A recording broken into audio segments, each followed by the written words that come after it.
Did everybody have a nice yoga practice this morning? Yeah? Everybody's hips wide open, hearts wide open, minds wide open. That's so beautiful, so beautiful. So let's sit tall and close the eyes. And just take this moment to breathe in and breathe out and have the experience of simply being in this moment without expectation, without anticipation, without judgment or concern. Just have the basic experience of aliveness. That you are breathing in and breathing out, that your heart is beating, that you are aware of things on some level, and that you have this beautiful gift called free will, so you can choose to experience this moment in whatever way you wish. That is the ultimate freedom. One of the ultimate freedoms. And with a deep gratitude in the heart, place the right hand on the heart, left hand over the right. And we'll have the experience of chanting Om together. And so take a nice breath in.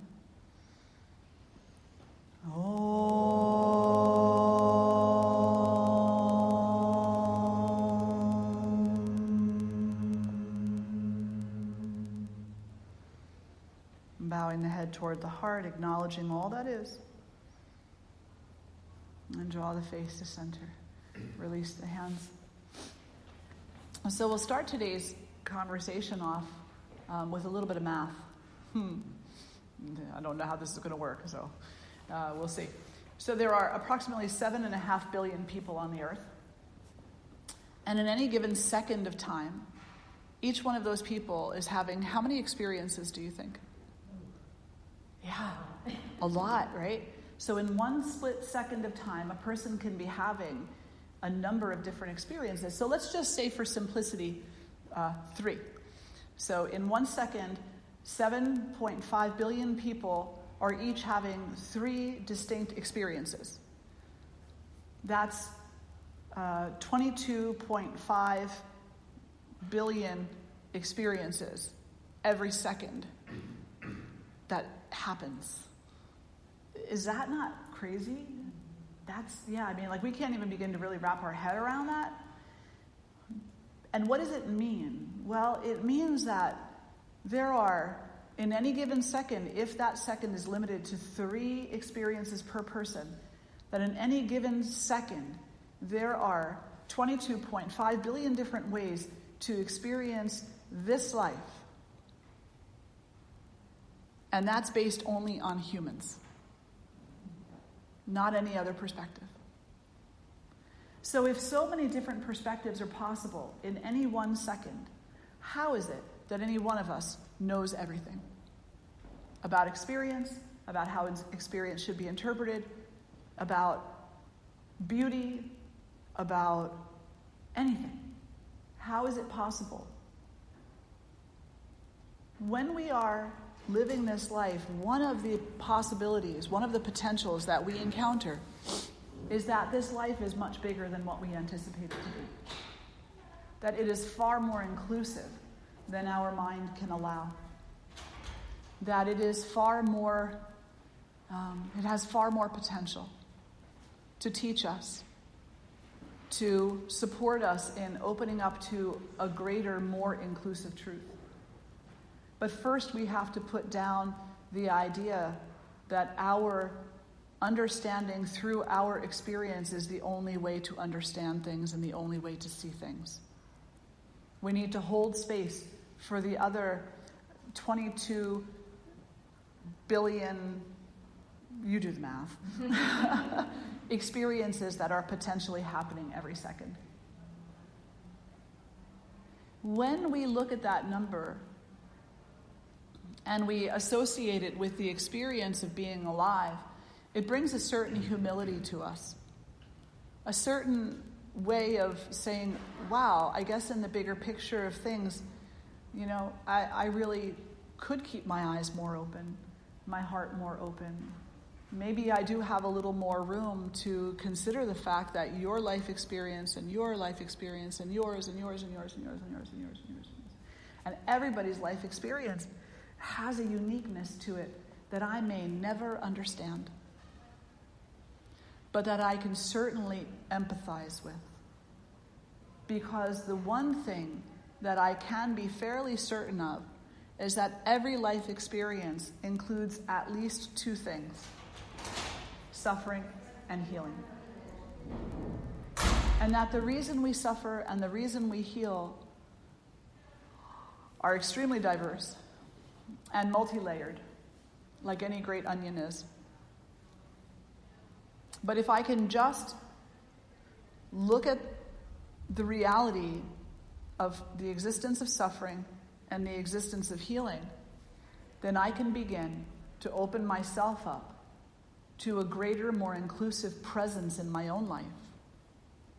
Because with that kind of diversity, how can any one person ever really be wrong? We're not talking about right and wrong in life. We're talking about experience in life.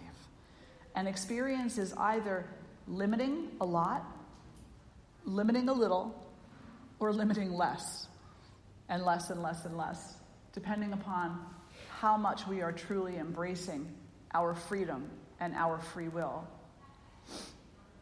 Does that make sense so far? Yeah. Humility is so key to experience, you know?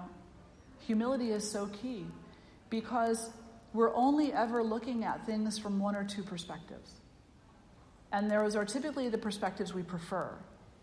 We're not very often looking at things through the eyes of another, or through the life of another, through the experience of another. But the more humble we become with regard to our own life experience, the more we can begin to recognize similarities that cross all lives, such as suffering and healing. And the more we can recognize the similarities, the more open we become to releasing anger and judgment and harmful tendencies, and instead holding a compassionate space for people to do the work that they're here to do. Now, the universe does have some fun with us. I'll read you a story. So this story comes from Experiencing Spirituality by Ernest Kurtz and Catherine Ketchum. Finding Meaning Through Storytelling. And this is just such an amazingly wonderful story.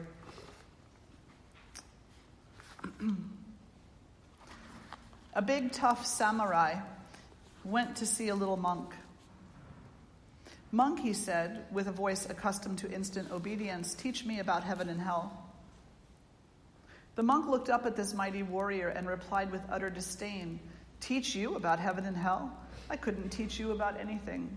You're dirty, you smell, your blade is rusty, you're a disgrace, an embarrassment to the samurai class. Get out of my sight, I cannot stand you." The samurai was furious. He shook, got all red in the face, was speechless with rage. He pulled out his sword and raised it above him, preparing to slay the monk. "That is hell," said the monk softly. The samurai became overwhelmed. The compassion and surrender of this little man who had offered his life to give this teaching, to show him hell. He slowly put down his sword. Filled with gratitude, he suddenly felt so peaceful. "And this is heaven," said the monk. Beautiful story. The play, the fun the universe has with us, is that we have all of these emotions and expectations and tendencies and triggers and layers upon layers upon layers that we barely touch upon and barely understand. And here's this samurai with a certain worldview and a certain perception and a certain intention and a certain demanding nature. And yet, even though he's one of the greatest warriors in the world, he cannot control his anger. A simple thing like a small insult throws him and causes him to almost commit murder. Can you imagine a moment in your life where you were there? Where your anger was so overwhelming? But the monk, he taught him that the uncontrolled anger and the absence of humility is hell. Because that's where your suffering becomes beyond bearable, unbearable. So the monk became humble. He became humble. He put down his anger. He put down his weapons. He put down his hatred. And the moment that he put those things down, his experience became one of healing, one of humility, one of unity. It's really in our perception of things.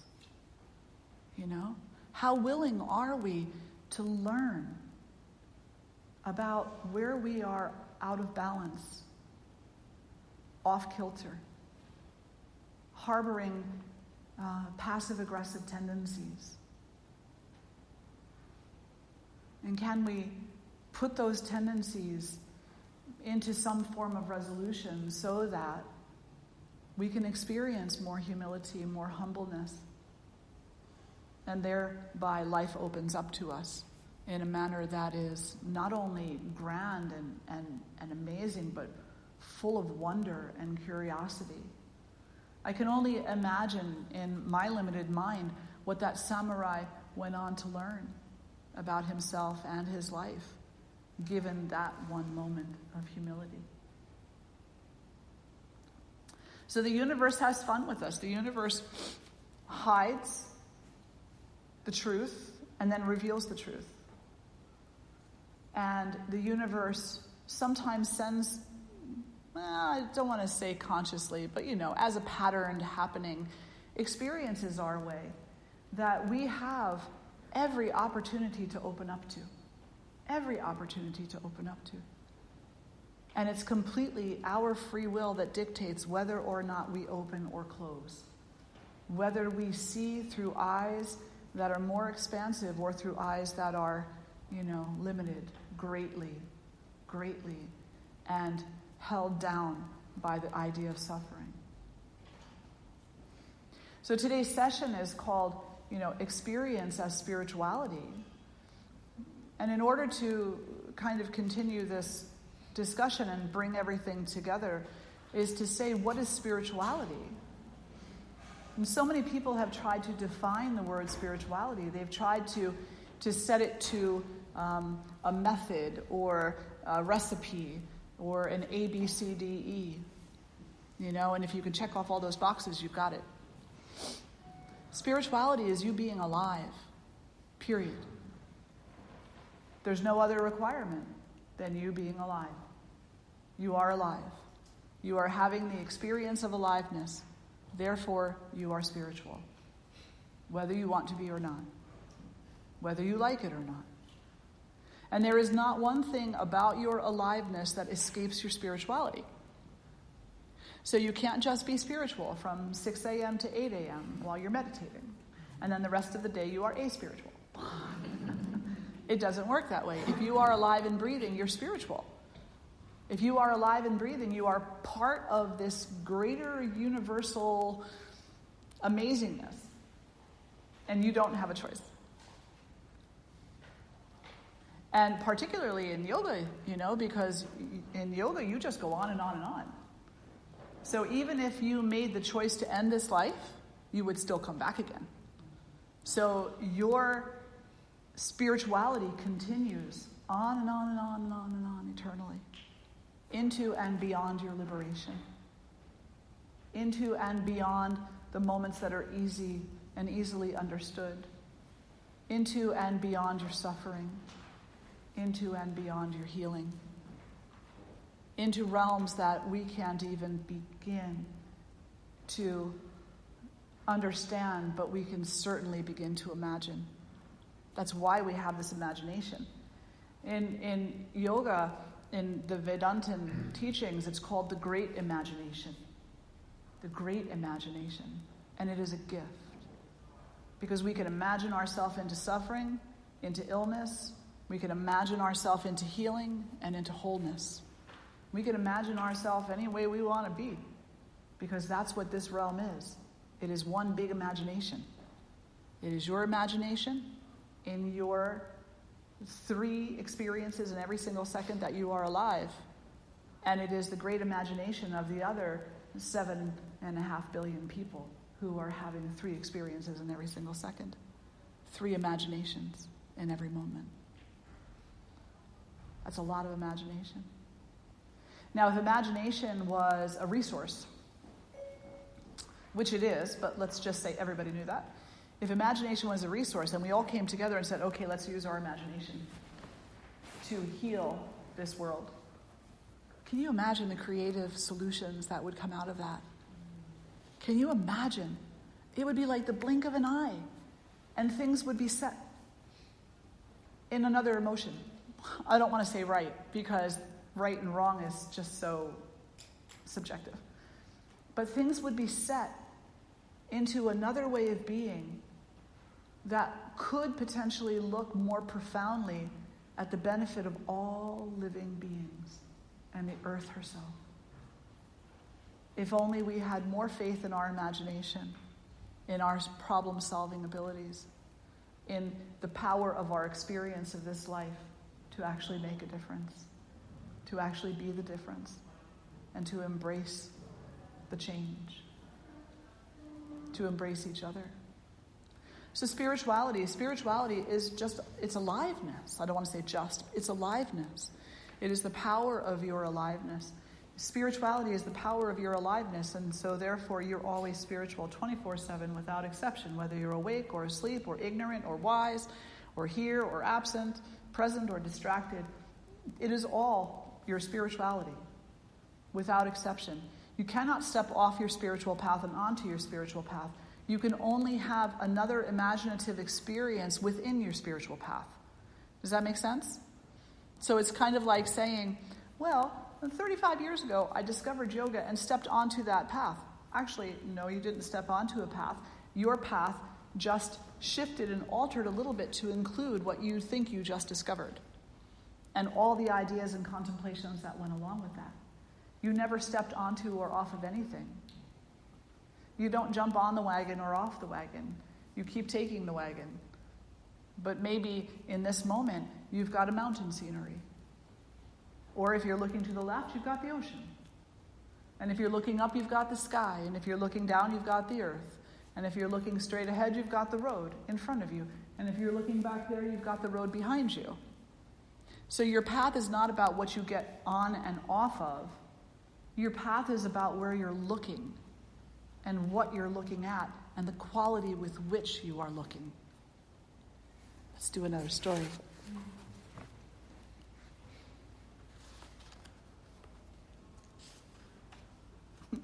Not that one yet.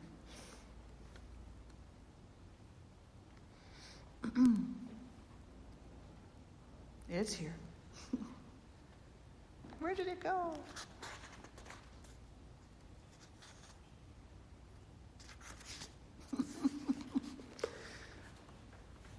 A famous Viennese surgeon told his students that a surgeon needs 2 gifts: freedom from nausea and the power of observation.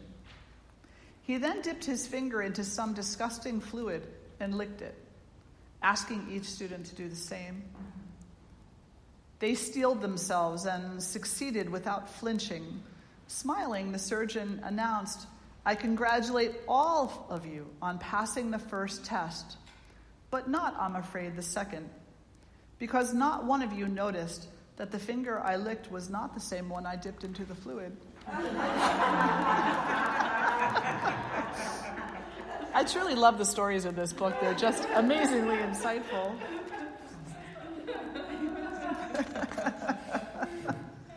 But think about that, right? As far as experience goes, how many times every day do we look to other people for what they're doing? And we assume that that answer is the appropriate answer for us, that it's the appropriate thing for us to do. And yet, we're not really looking and watching and listening and witnessing. We're seeking a quick answer. And so we only ever get half the information. And unfortunately, it's typically the half of the information that we don't get that is the most important information. So our experience, when we base what we're doing, how we're suffering, and how we're going to heal on the experience of others alone, then what we're receiving is only ever half important. Because we never will have all the information unless we're mindfully paying attention to everything that is happening. Right? So that's where these practices really come into a great benefit. The other story that I wanted to share with you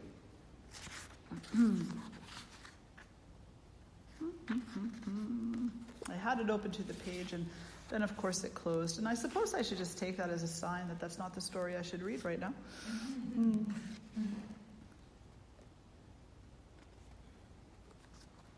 All right.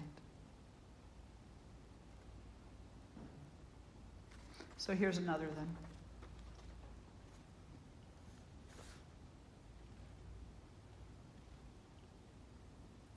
Hussein told the mullah, "I have a terrible pain in my eye. What do you advise?" Nasruddin thought for a moment and said, "Pull it out." Hussein said, "Nasruddin, you cannot be serious." The mullah replied, "Well, last month my tooth hurt horribly for weeks until I couldn't bear the pain anymore. So I had the tooth pulled out and I felt much better. If it worked for my tooth, then it should work for your eye, don't you think?" Yeah. So we look at this and we say to ourselves, experience is everything, but it is our experience that is everything to our spiritual path, not the experience of another. So just as most of you, and many of you heard that story in class this morning, also in yin class, as you're sitting there, perhaps thinking how obvious that story is, that of course you would not pull your eye out just because someone else's pain of their tooth was alleviated when they pulled the tooth out. How many things in your life are you doing that is based on the opinion of another person for a somewhat similar situation, but not the same? How much of your own experience are you robbing from yourself because you're basing your actions and behaviors in the opinions of others? It's an important question, because your experience is meant to be for you and for you alone. It's not meant to be for others. Your spiritual path is your path and your path alone. Yet how many times do we look for acceptance, for agreement, for justification, approval, validation? It's very human to seek these things. But if we seek validation from someone else, they can only ever provide validation based on their experience, which is limited to their imagination, which is limited by their life. So do you know what you're really asking for? Yeah. You're not really asking for validation of your path. You're asking for another person to reflect on what they have accepted, experienced, lost, or ignored on their own. That's a very powerful thing to contemplate. So you be mindful about who you ask the opinion of. Be mindful who you accept and practice the opinion of. Because the greatest person to ask would be that person who is awake in this life. Dalai Lama, Amma, the living saints and sages, the great, great teachers that are present with us in this world today. They may have an idea, but even their experience in certain moments may be limited, and what you end up with is an opinion. Yoga teaches us that we need to inquire about experience, that we should not follow anyone blindly, not even Krishna. Krishna said to Arjuna at the very end of the Bhagavad Gita, "So I've given you all this wisdom now, you do what you will with it." He didn't say to him, "You must do this a certain way and that way only." He said, question, understand, and then act according to your understanding. Because it's your karma. It's your experience. So we can seek out teachers, we can seek out people we have faith in, we can seek out saints and sages and sit with them and listen to them. But in the end of it, we really need to learn how to follow our heart and follow the true voice of our heart, not the egotistical voice that hides within the heart and pretends to be the heart. But this too is part of our spiritual path. Discovering what's been hidden, uncovering moment by moment the deeper meaning in things. This is also our path. Understanding where we're only willing to see things a certain way and not another. And where we're open to exploring with curiosity and wonder the things that we don't yet understand. Is this all making sense? Yeah, okay. So the story that I was looking for, which is in that book somewhere, so I invite you to find it later and read the entire thing, goes something like this. There's a Brahmin and there's a milkmaid, and she brings him milk for his offerings every day, for his rituals. And she's oftentimes late. And this one day she's very late, and he couldn't have milk for the ritual. So he gets very angry with her, and he says, well, what am I supposed to do with that now? You know, why are you waiting on the ferry? If you just said the name of God often enough, you'd be able to walk on water, and then you would never have to be late bringing my milk to me. So she takes this to heart. And she goes home, and she starts chanting the name of God. And never takes the ferry again, because she chants the name of God with all her heart and soul, and so she can walk across the water. Such a beautiful story. Every day she's on time. So he grows curious and says to her, how is it that you're no longer late? I know the ferry is always late. And she said, well, I listened to what you said to me. I started chanting the name of God, and sure enough, I walk across the water, and I have no need of being late anymore. And I'm just so happy that I can have your milk to you on time for your rituals. Him thinking, if she can do it, I must be able to do it. I mean, I know all the rituals. I know all the prayers. I know everything. Show me. Show me what you've been doing. So she takes him to the river. She starts chanting the name of God, and she begins to walk across the water. She looks back, and he's trying to do it also. He's pulling up his robe, stepping into the water, but his foot goes right down to the ground. And she says to him, well, you know, you would be able to walk on water too if you had more faith in the name of God and less concern over getting your robes wet. I know, some of you heard that twice today, that still has the same impact, doesn't it? It's still such a powerful story, you know? It's like, where are we in our life experience and in our spirituality more afraid of getting our robes wet than we are concerned with the quality of our devotion, the quality of our experience? More concerned with what other people will say, with what other people will think. More concerned with the validation. More concerned with the approval than we are with just being here. And then sometimes we take that to the opposite extreme. And we say, well, I have this free will, and to hell with all of you if you don't like it. Well, that's another extreme. And to sit within the experience of our spirituality in our heart, it's not that kind of an extreme. It's not the extreme of everything having to be proper. And it's not the extreme of to hell with everybody and what they think. It's humility. It's humble inclusion. It's acceptance.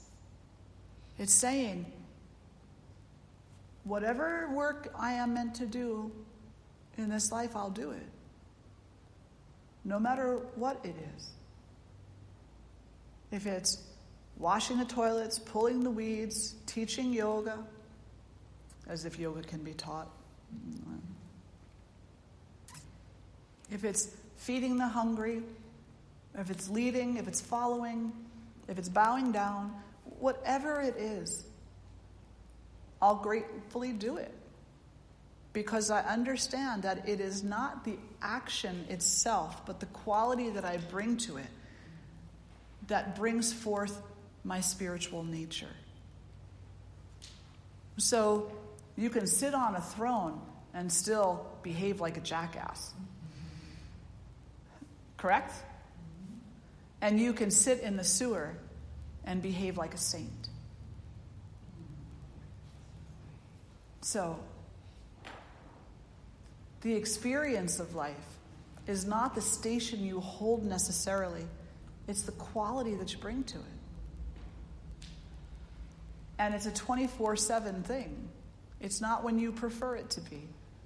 It's not only during your yoga class. It's not only during church. It's not only at temple. It's not only when things are going your way.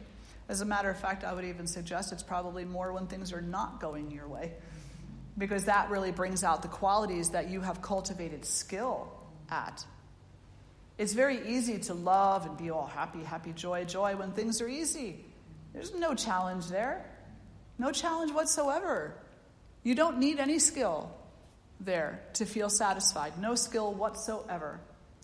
But you do need skill when things are not going your way and are in fact going the exact opposite of what you had intended. You do need skill there in order to maintain a perspective that is in line with love and compassion and empathy and, an awareness of this greater spirituality, and that it doesn't leave you in those difficult moments. It's actually still right there. It's just that in many times we're ignoring it. We're saying, oh, this can't be spiritual. It's not pretty enough. It's not perfect enough. It's not easy enough. Spirituality is not easy. Spirituality is the hardest work you will ever do in your life because it requires you show up 24/7 with absolute acceptance that your life has meaning in every freaking mundane moment, no matter what the hell it is you're doing. You're brushing your teeth, it's the greatest thing you've ever done. You're doing your morning bowel movement, it is the most freeing moment of your entire life. You're having an argument with somebody, well, that's sacred too. And the quality that you bring to it, the patience, the holding space, the love, the not giving in to hate, the not giving in to fear, the not giving in to being the better and the right opinion, that's also sacred. That's also the greatest thing ever. Every moment. You stub your toe, fall off your bike, somebody hits your car. You're alive. It's all part of your path. And the entire path is full of the qualities that you bring to it, not the quality that anybody else brings to it. So in this moment, you can stop blaming mom and dad and stop blaming anybody else, because it has nothing to do with anybody else. What you see in other people is the quality that they are bringing to their path. And you're trying to take ownership over it because you don't want to take ownership over what's happening on your own darn path. Does that make sense? Yeah. It's so much easier to fix other people. I know exactly what will fix you. But the more that we say that, the less we are in our own experience. And the more we're trying to take over the experience of another. And the more we try to take over the experience of another and fix them, I love that Coldplay song, Fix You. It really is a beautiful, beautiful anthem, right? Yeah. I wonder if they knew what they were saying. I'll fix you. The more that we are invested in fixing other people, the less we're paying attention to our own spirituality, and the further away it feels, the more hidden it becomes, the more difficult it is to attain an awareness of it, the more profoundly separated we feel. So if we feel disconnected from our spirituality and we're using that as the excuse to say, I hate my job because, I love my yoga, then you're greatly mistaken, because your job is your yoga and yoga is your job. If we say, I'm so disheartened with my family, I just can't stand the arguing and the drama anymore, I just want to go off and practice yoga, then again, you're mistaken, because your family is your path. And your path is yoga, therefore your family must be included in that. If you say to yourself, well, I guess I'm not as spiritual as I thought I was because I still experience anger, depression, doubt, frustration, you're greatly mistaken, because those qualities are being brought onto your path for the very purpose of resolution. You are meant to face them. You are not meant to cower and run away from them and go hide in, some spirituality of la-la land, unicorn, rainbow poop. I really do love that meme. I just do. I think it's so beautifully profound for many, many reasons, and it's just so darn cute. But it's not the logo for spirituality. It just isn't. When you're sitting there contemplating your constipation and the pain in your gut that you have as a result of it, and you are dedicating yourself to making life changes so that your bowels can flow more freely, I suggest to you that that's the real spirituality. Not the quick fix pill or the rest of it. Yeah. It's an amusing conversation this morning, isn't it? I don't know. I just channel this stuff. I don't tend to moderate it as it comes out. Maybe I should. I'm not sure. But yeah. So we have this experience of life 24/7 as our path of spirituality, complete with everything that you can possibly imagine, every obstacle. They even tell us, when you come to your first yoga class, if your yoga teacher has some time to talk with you, they might say something along the lines of, once you step on this path, every obstacle will step in front of you. Every obstacle will try to stop you. And if you take any time at all to consider what it is that they're actually saying to you, what they're saying is every single obstacle that has ever been there before will become obvious now. These are not new obstacles. These are the pre-existing conditions that you now get to play with completely and open-heartedly, with acceptance and joy and some frustration along the way. But they're not new obstacles. They're existing obstacles. It's like now you get to see them with a big, bright light shining upon them. Lack of patience, here it is. Judgment, here it is. Intolerance, here it is. And these are not things that are new. These are things that we just never bothered paying attention to before, because we never thought that they were part of our spiritual path. We actually thought that they were the things that took us away from it. But the reality is their resolution is an inherent part of our spiritual path. Because if they are not resolved into their highest possible vibration and then cleared, but not by pushing them away, but by embracing their healing, then they will always be little demons lurking in the sidelines saying, "Hey you, come here. Got something for you. Think you're so spiritual with all those unicorns?"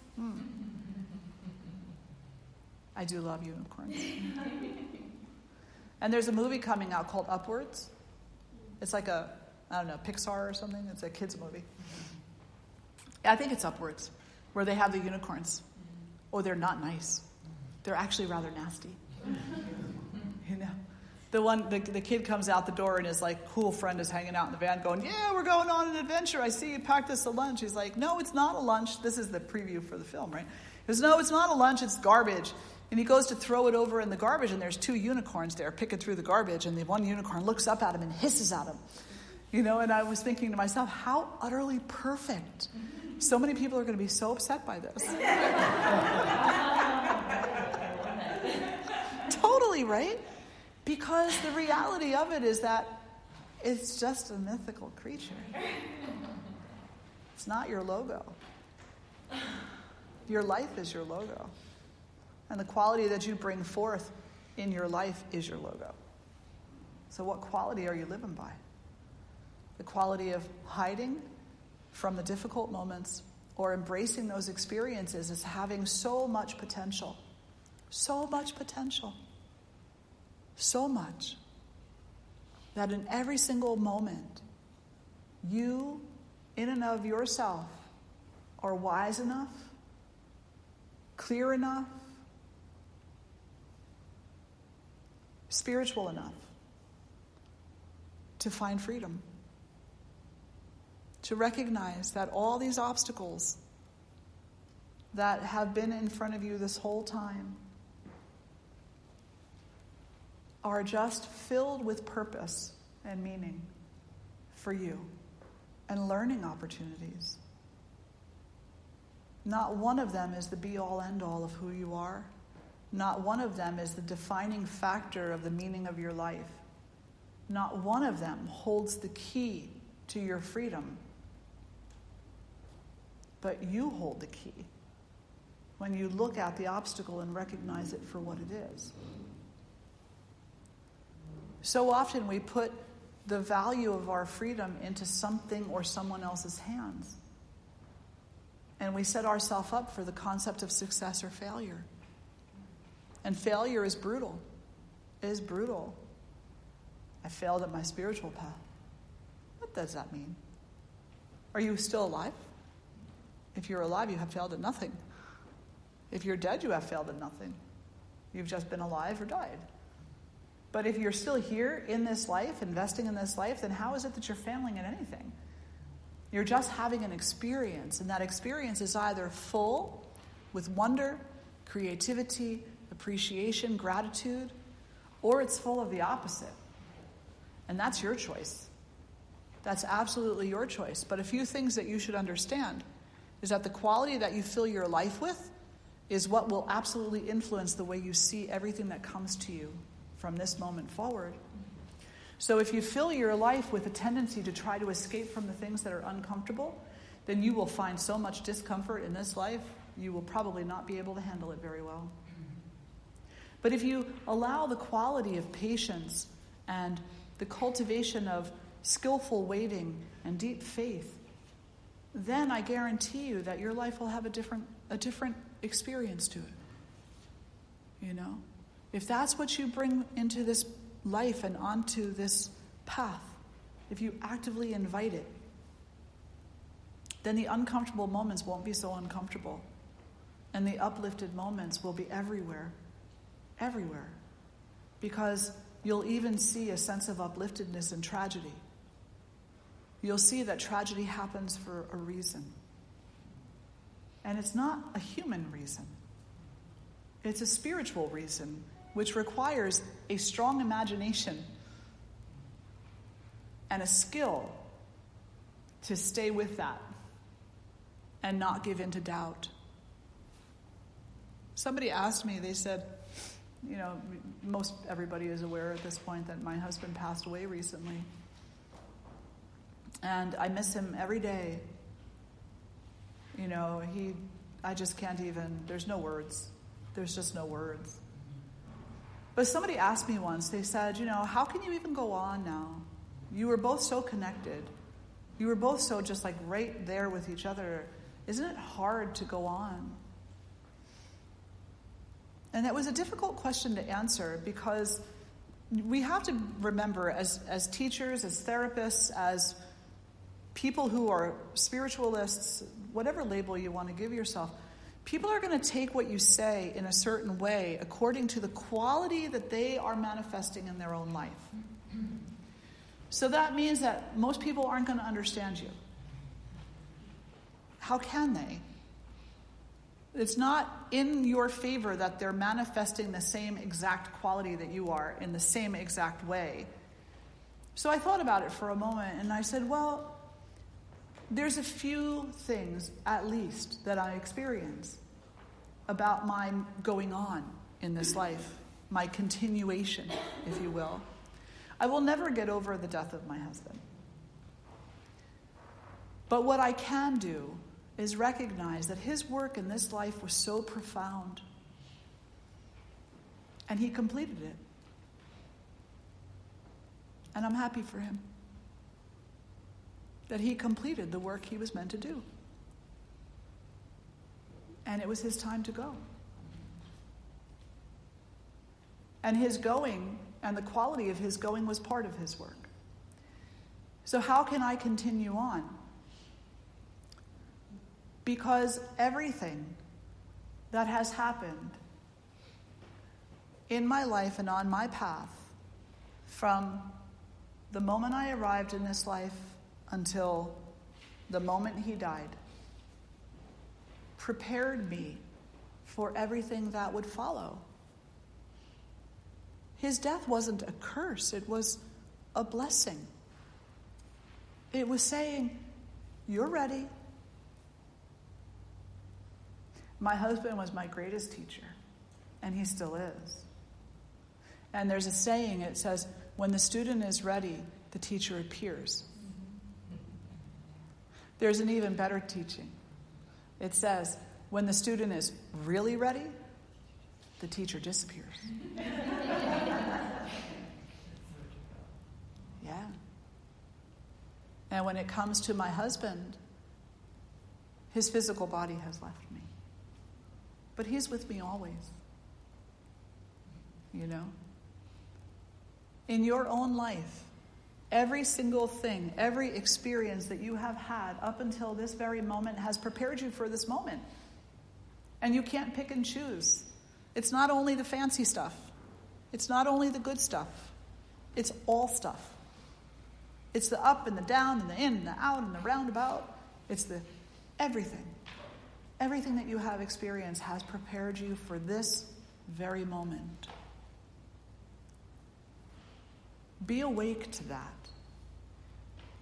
Because speaking from my own experience, which is all any of us can ever do, being aware of that allows this moment to be so much more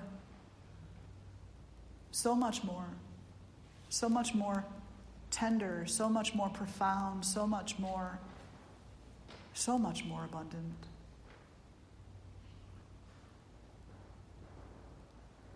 We get to live this life.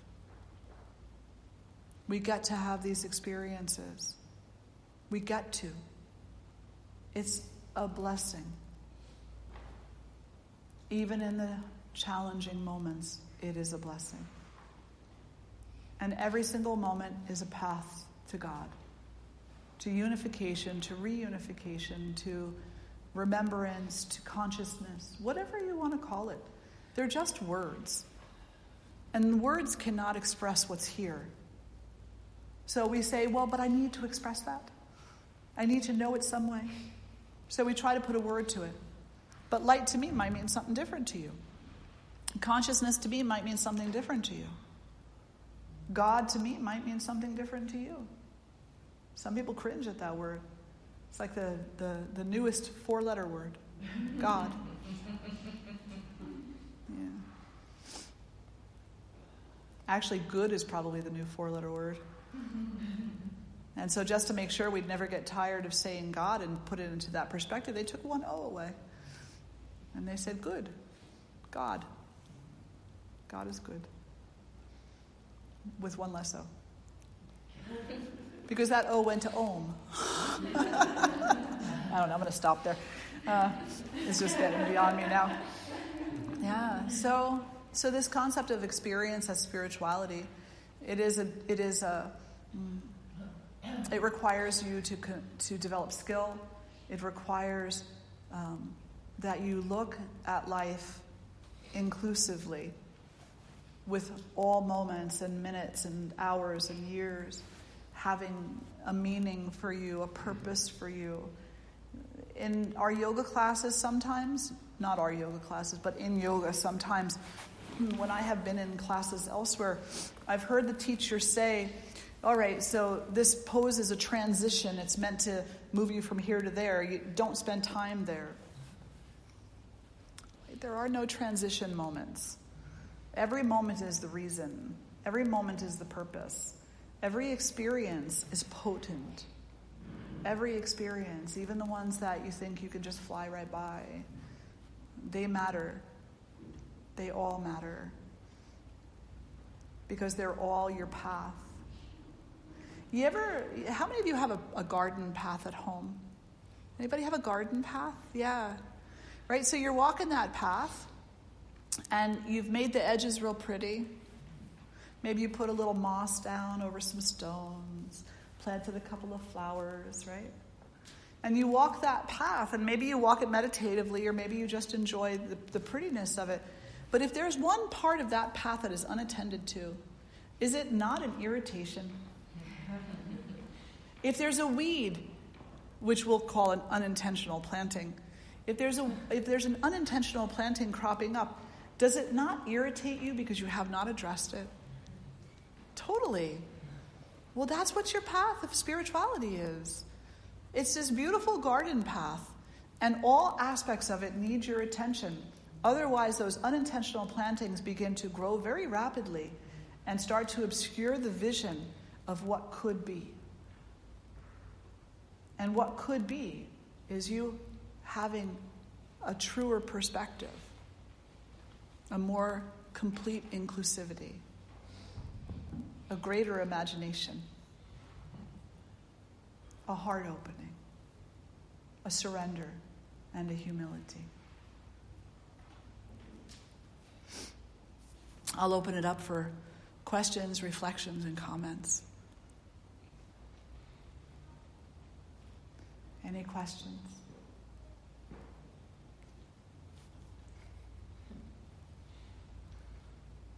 Yes. I just wanted to thank you because what you said is very helpful to me because I had two very difficult things happen one day right an hour away from each other, and it was really bizarre that everything was going great, everything was happy, and then there was this.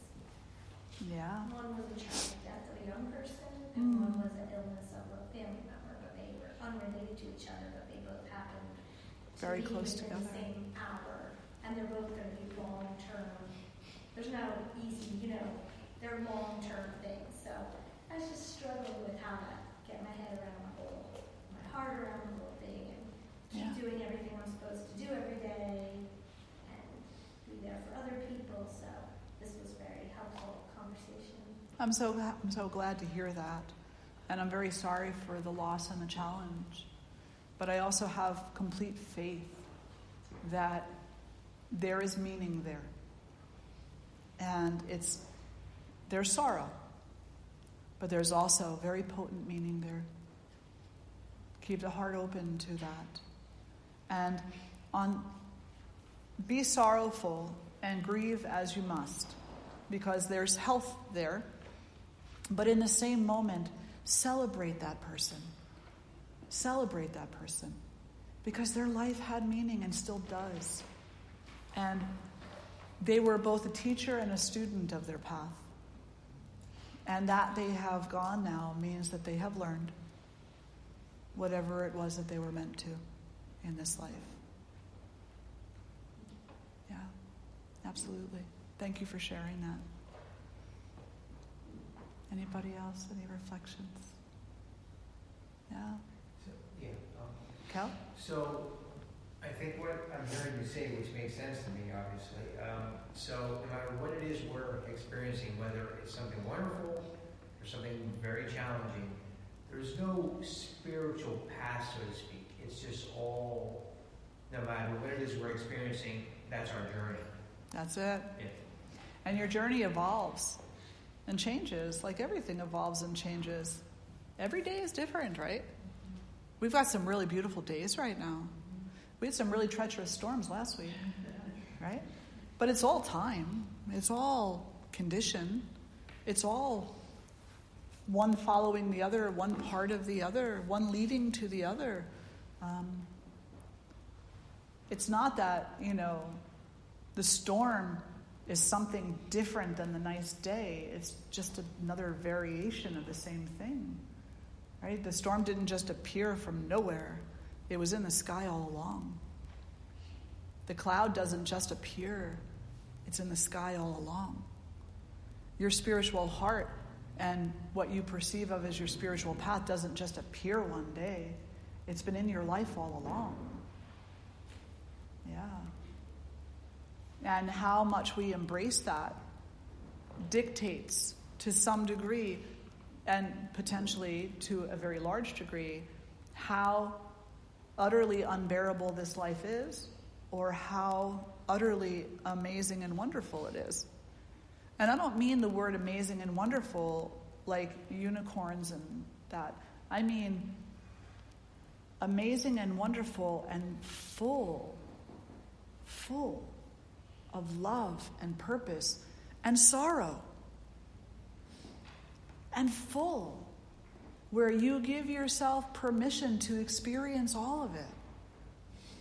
And you stop choking back the tears. You cry. You cry in sorrow, you cry in happiness, you cry in love, you cry if you have to cry. And you feel joy because the expression is so pure. It's not easy, and I'm by no means saying that I've got it down. But in the moments when I do, I know I do, just like you know you do.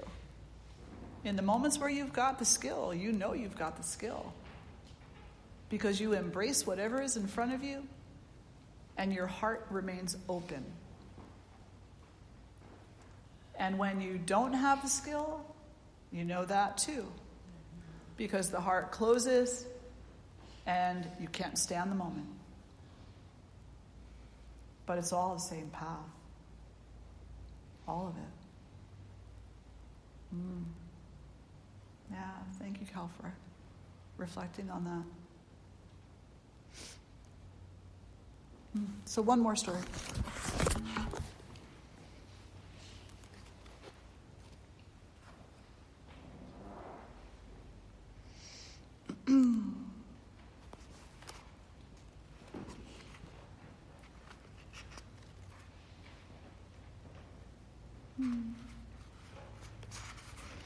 Actually, it's going to be a poem by Rachel Carson.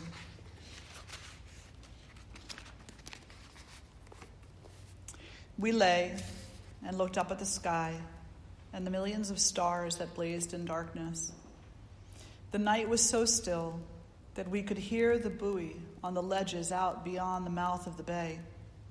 Once or twice a word spoken by someone on the far shore was carried across the clear air. A few lights burned in the cottages. Otherwise, there was no reminder of other human life. It occurred to me that if this were a sight that could be seen only once in a century, or even once in a human generation, this little headland would be thronged by spectators. But it can be seen many scores of nights in any year, and so the lights burned in the cottages, and the inhabitants probably gave not a thought to the beauty overhead, and because they could see it almost any night, perhaps they never will.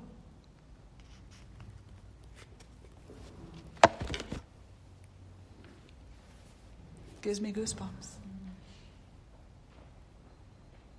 Let's close the eyes. Take a nice breath in and a nice breath out. And with a gentle humor in the heart and a deep love and a great imagination, a grand purpose, and a complete unity, take a moment to simply think about your life path, recognizing that every single experience, without exception, has led you to this moment, to this contemplation, to this inquiry, and to whatever realization you're having.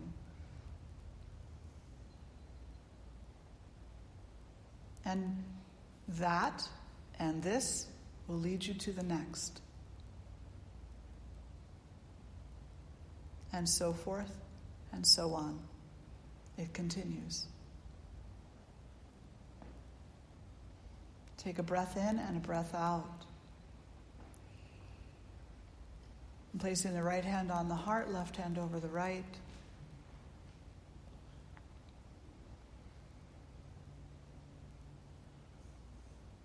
And simply acknowledging with gratitude all that is.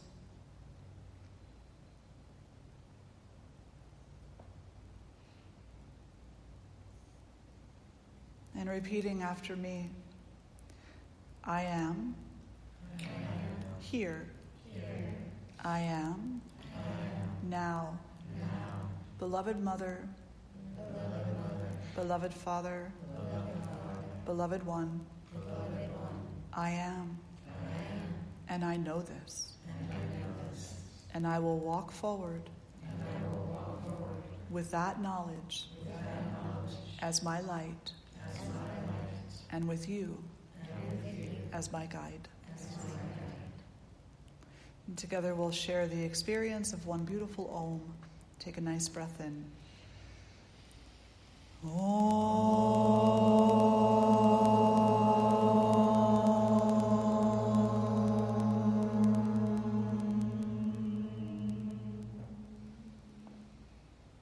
Bowing the head to the heart, acknowledging the path of all beings, and drawing the face to center. Namaste. Thank you all so much for being here today. Thank you for constantly coming and listening and taking part and commenting and reflecting.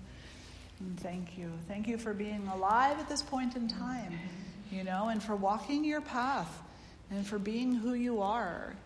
And just recognizing that there's nothing that isn't sacred about your life. Not one moment. Every moment is God approaching you. Every single moment is God approaching you. Goddess approaching you. Whether it's the beggar or the king, the ease or the difficulty, everything is that consciousness flowing to you and inviting you to dance. The dance of sacredness, the dance of presence. Sometimes we have to make difficult decisions. Sometimes we have to make very difficult decisions in this life. Sometimes the dance gets so super uncomfortable. The greatest gift we can give to ourselves is to recognize when we don't have the skill for the dance that we've been invited to. And maybe step back and take a few lessons. You know what I'm saying? Okay. Enjoy the day, everybody. Thank you so much.